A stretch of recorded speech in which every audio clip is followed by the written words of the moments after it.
大家好，我是夏妈，今天分享一个黄豆的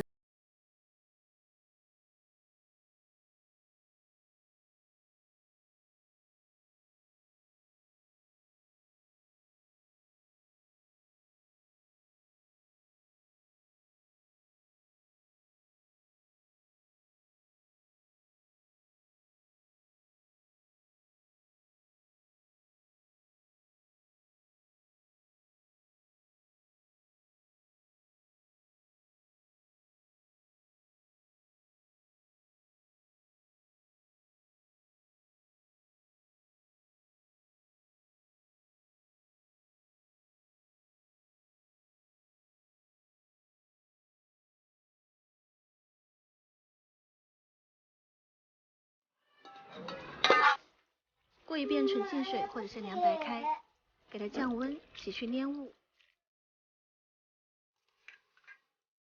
再捞出来控干水分。豆子要煮成这种绵软的状态，在里面加入生抽、香油，给它拌均匀，腌制30到40分钟。起锅倒入食用油，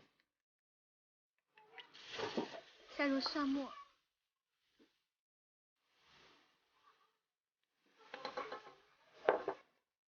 姜末、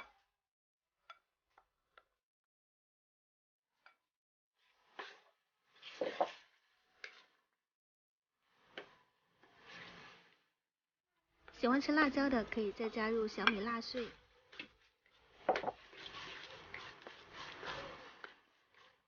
再加入香料或者是13香、辣椒粉，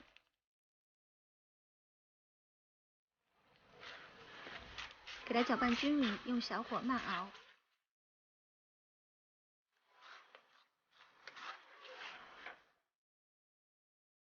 熬到鼓泡的状态，加入食用盐、白糖，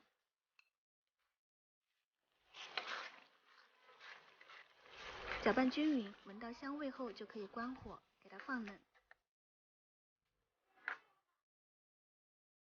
腌好的黄豆放到密封箱里面，